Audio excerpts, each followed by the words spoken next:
مكة يا مكة يا حرم الأشجانا نلت عز. اسلام کو جن خصوصیات کی بنا پر دنیا کا اعلیٰ و افضل کامل و اکمل دین ہونے کا شرف حاصل ہے، انہیں خصوصیات میں سے ایک خصوصیت یہ بھی ہے کہ اسلام نے عورت کو سماج یا سوسائٹی میں ہی نہیں بلکہ بین الاقوامی سطح پر وہ مقام ادا کیا ہے جس کی نظیر پیش کرنے سے تہذیب انسانی عاجز و قاصر اور عقل انسانی حیران و شزدر ہے۔ عزیزان گرامی، اگر آپ تاریخ کا مطالعہ کریں تو یہ بات واضح ہو جاتی ہے کہ عورتوں کو دنیا کے اسلام کے آنے سے پہلے عورتوں کو دنیا کی ذلیل ترین مخلوق سمجھا جاتا تھا، لیکن اسلام کے آنے کے بعد انہیں کارخانے قدرت کا اعلیٰ ترین شاہکار تصور کیا جانے لگا۔ اسلام کے آنے سے پہلے معصوم بچیوں کو زندہ درگور کرنا فقر و مباحت میں شامل تھا جن سے وہ عرصے دراز سے محروم تھی، لیکن عورتوں نے عفت و عصمت کی قیمت کو پہچاننا چھوڑ دیا۔ لیکن جس ماحول میں معاشرے کی پاکیزگی کی کوئی قیمت ہی نہ ہو، جہاں عفت و عصمت کے بجائے اخلاقی باختری اور حیا سوزی کو منتہائی مخصوص سمجھا جاتا ہو، ظاہر ہے کہ وہاں پردہ اور حیا کو نہ صرف غیر ضروری بلکہ راستے کی رکاوٹ سمجھا جائے گا۔ جب مغربی ممالک میں تمام اقتدار سے آزادی کی ہوا چلی تو مرد نے عورت کے گھر میں رہنے کو اپنے لیے دوہری مصیبت سمجھا۔ ایک طرف تو مرد کی ہوسناک طبیعت عورت کی کسی ذمہ داری کو قبول کیے بغیر قدم قدم پر اس سے لطف اندوز ہونا چاہتی تھی، تو دوسری طرف وہ اپنی قانونی بیوی کی معاشی کفالت کو بھی ایک بہت تصور کرتا تھا۔ انہوں نے ان دونوں مشکلات کا جو عیارانہ اور خوبصورت سا حل نکالا وہ آزادی نسواں کا نام ہے۔ عزیزان گرامی، عورتوں کو یہ پڑھایا گیا کہ اب تک تم گھر کی چار دیواری میں قید رہی ہو، اب آزادی کا دور ہے، اب تمہیں گھر سے باہر نکل کر زندگی کے جدوجہد میں مردوں کے شانہ بشانہ ہو کر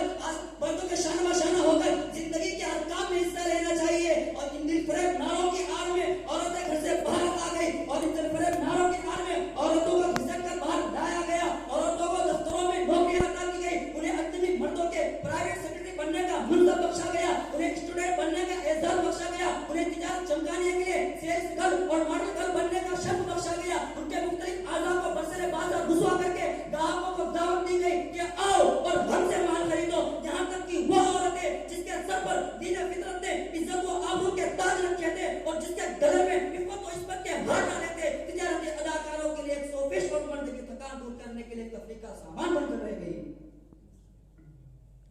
اور نام یہ لیا گیا کہ عورتوں کا آزادی دے کر سیاست و حکومت کے ایوان کھولے جا رہے ہیں، ان کو وزیر اعلیٰ اور وزیر اعظم بنانے کا بندوبست کیا جا رہا ہے، ان کو وکیل بنانے اور جج بنانے کی تیاری کی جا رہی ہے۔ لیکن ذرا جائزہ تو لے کر دیکھیں کہ اتنے عرصے میں خود مغربی ممالک میں کتنی عورتوں کو وزیر اعلیٰ، وزیر اعظم، کتنی عورتوں کو وکیل اور کتنی عورتوں کو جج اور کتنی عورتوں کو دوسرے بڑے بڑے منصب کا اعزاز نصیب ہوا۔ اگر تازہ شمار کیے جائیں تو ایسے عورتوں کا تناسب بمشکل چند لاکھ ہوگا۔ ان جنہیں عورتوں کو کچھ منصب دینے کے نام پر باقی لاکھوں عورتوں کو جس بے دردی کے ساتھ گھسیٹ کر سڑکوں اور بازاروں میں لایا گیا وہ آزادی رسوا کا المناک ترین پہلو ہے۔ عزیزان گرامی، آج یورپ اور امریکہ میں جا کر دیکھیے تو دنیا بھر کے تمام تر خدمات انہیں عورتوں کے ذمے ہیں۔ ریسٹورینٹوں میں مرد ویٹر خال نظر آئیں گے، ورنہ یہ خدمت بھی عورتوں سے لی جا رہی ہے۔ ہوٹلوں میں مسافروں کے کمرے صاف کرنے، ان کی چادروں، ان کے بستروں کی چادریں بدلنے، بیڈ روم کی تمام تر خدمات انہیں عورتوں کے ذمے ہے۔ دکانوں میں مال بیچنے کے لیے مرد خال نظر آئیں گے، ورنہ یہ خدمت بھی عورتیں سے لی جا رہی ہے۔ دفاتر میں استقبالیوں کے لیے عام طور پر عورتیں ہی تعینات ہے۔ الغرض گھر کی چوکھٹ سے نکلنے کے بعد دنیا کے جتنے بھی کام ہیں زیادہ تر اسی صنف نازک کے حصے میں آئی ہے جسے گھر کی قید سے آزادی عطا کی گئی تھی۔ عزیزان گرامی، پروپیگنڈے کی قوت اور یہ عجیب و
وجہ کیا ہے؟ وجہ یہ ہے کہ عورتوں نے گھر سے نکل کر اپنی قدر و منزل اپنا مقام و مرتبہ کھو دیا. نتیجہ کیا نکلا؟ نتیجہ یہ نکلا کہ عورتوں نے آزادی نسواں کے نعرے لگانے شروع کر دیے.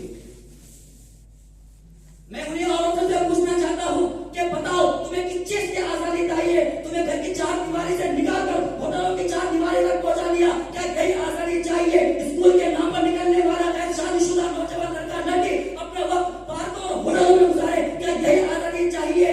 لائبریری کو چھوڑ کر حاملہ ہو کر اپنے گھر میں آنا، کیا یہی آزادی چاہیے؟ چند نمبرات کے لیے نامور لوگوں کی بستروں کو گرم کرنا، کیا یہی آزادی چاہیے؟ پی ایچ ڈی کے لیے آفیسروں کے آفس کو بیڈ روم بنانا، کیا یہی آزادی چاہیے؟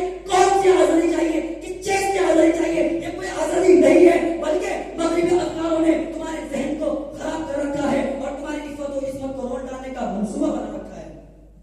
دعا کرے گا تبارک و تعالیٰ ہماری ماں اور بہنوں اور خصوصاً امت مسلمہ کی تمام عورتوں کو آزادی رسوا کے فریب سے بچائے. آمین و آخر دعوانا الحمدللہ رب العالمین. ماشاء اللہ.